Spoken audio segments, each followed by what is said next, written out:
L'Algérie peut-elle se qualifier à la prochaine CAN 2025 après les matchs face au Togo qui va y avoir très bientôt le 10 octobre et le 14 octobre sous forme de match aller et retour? C'est la question qu'on va essayer de se poser aujourd'hui, mais surtout on va réagir à la liste qui a été donnée par Petkovic récemment, juste aujourd'hui. Donc on va réagir aux surprises qu'il y a pu avoir, surtout les absents qu'on a pu voir, les joueurs qui ont été sélectionnés, etc. et voir un petit peu tout ça et surtout voir est-ce que l'Algérie peut faire quelque chose contre le Togo. Malheureusement à la CAN 2024 ça a été très compliqué pour eux, ils ont flop encore une fois 2 CAN d'affilée, donc là peut-être que l'Algérie pourra se relancer avec un tout nouveau coach Petkovic qui vraiment a des ambitions et on va essayer de voir tout ça. Donc voilà, on a vu les derniers résultats que l'Algérie, franchement c'était une équipe qui s'était relancée entre guillemets malgré la défaite voilà contre la Guinée. On a vu que c'est une équipe qui quand même réussit à marquer plus de buts, qui est plus productive sur le terrain. Donc on va essayer de voir un petit peu tout ça surtout dans cette vidéo. Donc déjà on va voir la liste qui a été donnée, donc voilà. Pour donner un peu mon avis, on voit un peu la liste. Donc 3 gardiens de but, Ben Bot, Boualfaya et Gendouzi. Donc déjà on peut voir l'absence de Anthony Mandrea et de pas mal de gardiens. Donc déjà on voit que Oussama Ben Bot certainement sera le futur gardien numéro 1 de l'Algérie potentiellement. En tout cas selon moi c'est celui qui va jouer sur les prochains matchs, voir un petit peu son niveau, parce que franchement avec l'Algérie, bon on l'a pas vraiment vu, il a eu aucun match avec l'Algérie, donc ça va être on va dire une surprise. Mais voilà, le gardien de l'USM Alger a été appelé. Pour moi c'est amplement mérité, s'il a été appelé c'est pas pour rien, ça a l'air d'être un gardien plutôt intéressant. Personnellement je vais pas vous cacher que je le connais pas forcément, je le connais juste en tant que 3e gardien, mais voilà sans plus. Donc on va voir un petit peu ce qu'il pourrait proposer, ça va être une petite surprise. Mais surtout Anthony Mandrea n'a pas été appelé malheureusement. On sait que c'est un gardien vraiment très bon en Ligue 2 avec Caen, etc. C'est un bon gardien de but sur sa ligne, mais avec l'Algérie ça a été très compliqué sur les derniers rassemblements, il a été fautif sur pas mal de buts, etc. Donc pour moi c'est mérité sur le fait qu'il n'ait pas été appelé. Pour moi c'est entre guillemets une leçon, parce que malheureusement au dernier rassemblement certes il n'était pas toujours fautif, mais il y avait 2-3 buts comme ça qu'il aurait pu éviter, et que pour moi malheureusement Anthony Mandrea c'est pas vraiment un gardien concentré, j'ai l'impression, il fait pas mal d'erreurs. Donc voilà, pour moi c'est pas forcément une solution de ne pas l'appeler du tout, mais voilà, pour moi il aurait fallu l'appeler en tant que gardien numéro 2 pour lui montrer que vraiment il a de la concurrence et qu'il a pas le droit à l'erreur. Après les fautes c'est pas, voilà c'est de sa faute mais voilà c'est pas intentionnel comme on dit. Mais voilà, en tout cas il n'a pas été appelé. Ensuite on voit le reste avec les défenseurs. Radouani qui a été appelé, Mohamed Farsi le latéral droit qui a été vraiment très bon au dernier rassemblement, qui pour moi est largement le successeur de comment il s'appelle, le latéral de Youssef Attal, justement le successeur, parce qu'il a été vraiment intéressant au dernier rassemblement. En plus Petkovic joue parfois avec un milieu droit, donc pour moi Farsi peut largement combler ce rôle là. Aït Nouri à gauche, Adjam également, Ahmed Touba également en défense centrale il me semble, Madani, Tougaï, Ben Sebaini et Mondji. Donc pour moi clairement c'est comme d'habitude, ça change quasiment pas, donc pour moi c'est amplement mérité. En milieu de terrain Zerouki, Gendouzi, Boudaoui et Zorgan, donc également pour moi c'est tout mérité également. Voilà, malheureusement Benasser est blessé il me semble, il manque quelques joueurs, des Abdelli potentiellement qui aurait pu être appelé mais il n'a pas été appelé, et on sait que l'Algérie également joue avec pas mal d'attaquants. Donc on a pu voir Ibrahim Mazza qui fait sa première sélection avec l'Algérie, et pour moi franchement c'est vraiment une masterclass encore une fois. Ibrahim Mazza, 18 ans, opte pour l'Algérie et est convoqué pour la première fois. Énorme choix pour ce talent qui a refusé les équipes de jeunes allemandes pour représenter son pays d'origine, donc c'est vraiment très très beau à voir. Encore une fois il a refusé comme ça l'Allemagne pour l'équipe d'Algérie, son pays d'origine, donc c'est très beau à voir. Il a que 18 ans, c'est un milieu offensif et il est gauche buteur, donc c'est un joueur plutôt polyvalent et j'espère vraiment voir un petit peu ce qu'il pourrait proposer avec l'équipe d'Algérie. Je pense qu'il va avoir du temps de jeu logiquement, donc j'ai vraiment hâte de voir tout ça, je suis vraiment hypé comme on dit. Oussem Aouar également qui est très bon avec El Etihad, Mohamed Amoura, Benrama, Bouanani, Mahrez qui a été encore appelé. Il y a pas mal de débats sur l'ISP, certains disent qu'il va prendre sa retraite, qu'il est mauvais, qu'il doit passer à autre chose Petkovic, mais en tout cas il a été appelé. Hadj Moussa, Benzia, Gouri et enfin Bounedjah. Donc pour moi c'est comme d'habitude, ça change quasiment pas à part le retour bien sûr de Badreddine Bouanani qui a plus de temps de jeu cette saison et qui est quand même plus intéressant. Mahrez pour moi je suis un peu dégoûté, surtout le fait sur ses dernières performances, surtout en 2024 ça a été très très compliqué pour lui, que ce soit avec El Ahly ou avec l'équipe d'Algérie. Donc pour moi c'est pas vraiment logique le fait qu'il ait été appelé, mais voilà, par respect, le capitaine il a ramené la CAN 2019 etc. Mais je pense que pour moi faut passer petit à petit à autre chose, mais en tout cas il a été appelé. Et bien sûr je voulais revenir sur quelques infos qui ont été données, donc bien sûr la liste, voilà. Malheureusement Fares Chaibi a été boycotté entre guillemets par l'équipe d'Algérie, encore une fois par Petkovic.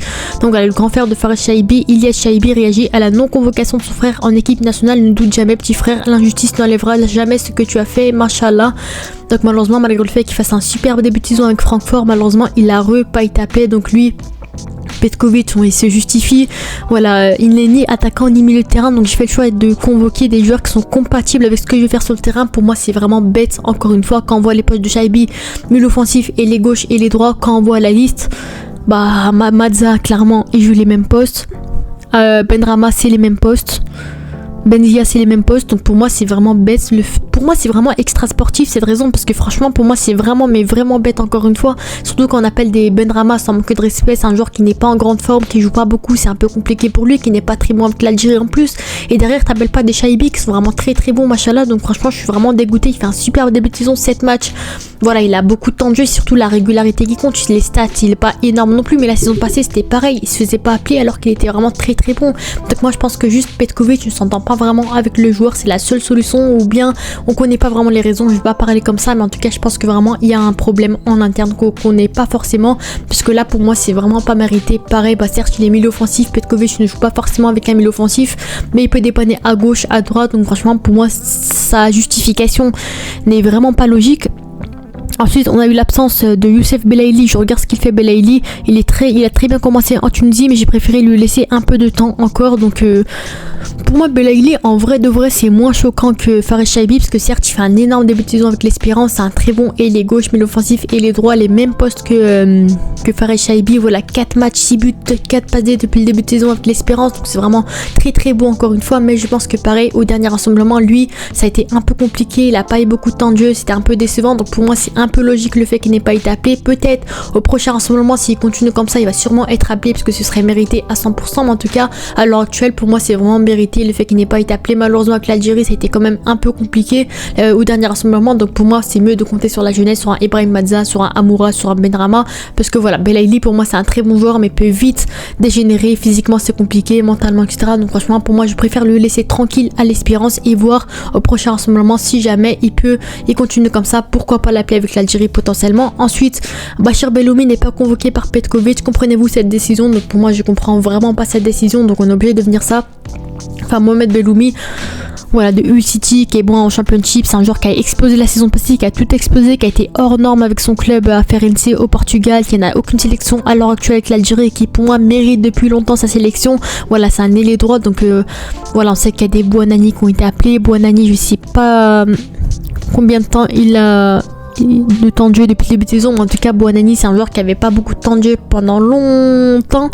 Voilà, cette saison il a beaucoup de temps de jeu avec le GC Nice, donc c'est plutôt logique le fait qu'il ait été appelé. Ça fait longtemps qu'on le désigne comme étant le futur successeur de Mahrez, donc pour moi c'est mérité. Mais franchement pour moi Belhoumi c'est un joueur qui aurait pu mériter également. C'est un très bon joueur encore une fois en Championship, c'est 7 matchs pour 2 buts, donc c'est plutôt intéressant en tant qu'ailier droit. Donc franchement je suis un peu dégoûté. En plus c'est un joueur polyvalent, donc peut-être moi j'aurais appelé à la place de Hadji Moussa potentiellement, qui n'est pas énorme avec l'Algérie. Certes il est très bon avec Feyenoord, mais pour moi je l'aurais appelé à la place de Hadji Moussa, ou au pire des cas on va dire Mahrez ou Benrahma. Mais on connaît Petkovic, il appelle toujours les anciens joueurs, etc. Donc franchement voilà, un peu dégoûté le fait que Bachir Belhoumi n'ait pas été appelé également.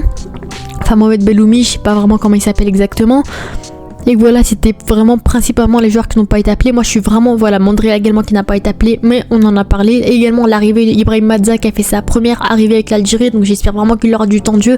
Moi vraiment, si je dois faire un petit bilan de la liste, franchement je trouve qu'elle est plutôt intéressante. Je suis un peu dégoûtée sur le fait que Chaibi n'ait pas été appelé, que Belhoumi n'ait pas été appelé. Et voilà, Belaïli pour moi c'est compréhensible. Pareil pour comment il s'appelle, Mandrea également qui n'a pas été appelé. Après Benrahma, pour moi c'était un peu mitigé. Pour moi si t'appelles Benrahma c'est pour appeler Belaïli derrière, il est meilleur. Mais voilà, Benrahma pour moi c'est un peu, on va dire, pour le motiver à vraiment être bon, on va dire potentiellement avec l'équipe d'Algérie. Mais en tout cas franchement Belhoumi et Chaibi, je suis vraiment dégoûtée sur le fait qu'il n'ait pas été appelé, surtout sa raison qui est vraiment pourrie, toute pourrie. Quand on voit des joueurs comme des Aouar, on voit des joueurs comme des Benrahma, on voit des joueurs comme des Benzia qui n'ont pas vraiment de poste, enfin qui sont un peu comme lui, milieu offensif et lié, c'est là que je comprends pas. Mais en tout cas voilà, c'est la vie. Voilà, on aura des Gouiri qui sont très bons Inch'Allah potentiellement, des Amoura qui est très bon, des Aouar, des joueurs comme ça qui sont vraiment très bons. Donc j'ai hâte de voir tout ça. À mon avis logiquement, sans abuser, sans manquer de respect à l'équipe du Togo, je pense que l'Algérie a largement les capacités pour se qualifier. Après on les connaît, ils peuvent flop contre n'importe qui, être mauvais contre n'importe qui.